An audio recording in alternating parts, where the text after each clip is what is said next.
June 2 Telangana రాష్ట్ర ఆవిర్భావ దినోత్సవ వేడుకలో ఒక చారిత్రక పురుషుడి సాక్షిగా మాట్లాడడాన్ని నేను గర్వంగా భావిస్తూ ఉన్నాను. జ్ఞానేశ్వర్ గారికి బాగా తెలుసు, తెలంగాణ ఉద్యమ కాలంలో బాపూజీ గారితో కలిసి పనిచేసే భాగ్యం నాకు కలిగింది.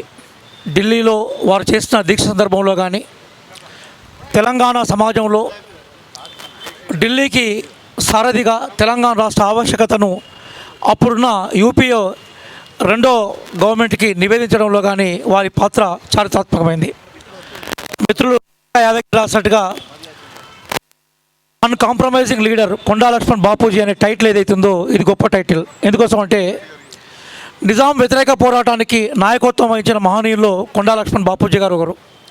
ఆ రోజు జైన్ ఇన్ ఇండియా అంటే ఆ రోజు నిజాం వ్యతిరేక పోరాటం 2 రూపాలు జరిగింది. ఒక రూపం ఏదైతుందో అది దున్నేవాడికే భూమి కావాలి, వెట్టి చాకిరి నిర్మూలించబడాలని కమ్యూనిస్ట్ పార్టీ ఆధ్వర్యంలో పోరాటం జరిగితే, మరొక వైపు జైన్ ఇన్ ఇండియా భారతదేశంలో తెలంగాణ ప్రాంతాన్ని చేర్చడం ద్వారా, హైదరాబాద్ రాష్ట్రాన్ని, హైదరాబాద్ సంస్థాన్ని చేర్చడం ద్వారా మాత్రమే ఇక్కడ ప్రజాస్వామ్య ఆకాంక్షలు ఉంటాయనే అంశంతో కాంగ్రెస్ పార్టీ ఆధ్వర్యంలో ఆ రోజు జైన్ ఇన్ ఇండియా ఉద్యమం జరిగింది.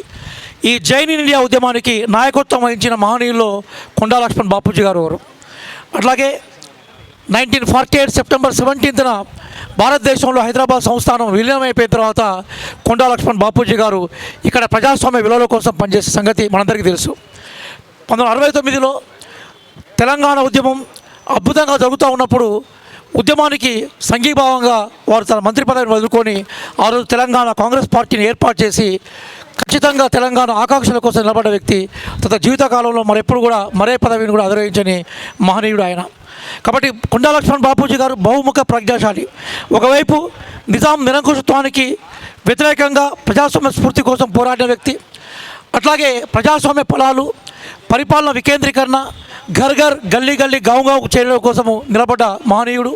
అట్లాగే తెలంగాణ స్వరాష్ట్ర ఆకాంక్ష కోసం నిలబడ్డ మహనీయులు.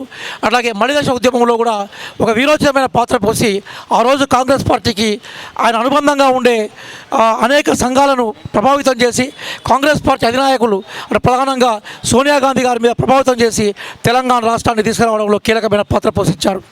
వారిని ఎక్కడ వారి యొక్క అంత్యక్రియలు నిర్వహించాలన్నప్పుడు అప్పుడు కిరణ్ కుమార్ రెడ్డి ముఖ్యమంత్రిగా ఉండేది.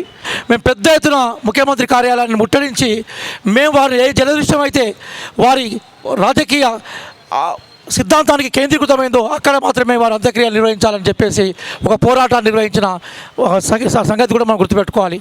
ఈ నేపథ్యంలోనే జూన్ 2 ఏదైతుందో ఆ మహనీయుని మనం వారి విగ్రహ సాక్షిగా ఇక్కడ సభ పెట్టడానికి బాపూజీ ఫెడరేషన్ ఏదైతే బేసికల్గా నిర్ణయం తీసుకుందో వారికి అభినందనలు చెప్తూ, తప్పనిసరిగా ప్రభుత్వానికి ఏ రకమైన బాపూజీ జాతిపితగా గుర్తించడంలో, ఏ రకమైన రిప్రజెంటేషన్ చేయడంలో కూడా నేను కూడా భాగస్వామ్యం అవుతామని చెప్పుకుంటూ, ఒకరోజు కనిషిరామ్ గారికి కూడా వారు బేసికల్గా సైద్ధాంతిక భూమికను తెలంగాణ నుంచి ఇచ్చారు.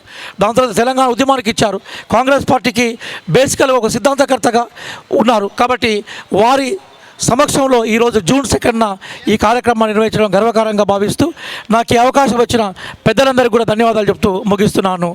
జై హింద్, జై తెలంగాణ, జై జై బాపూజీ.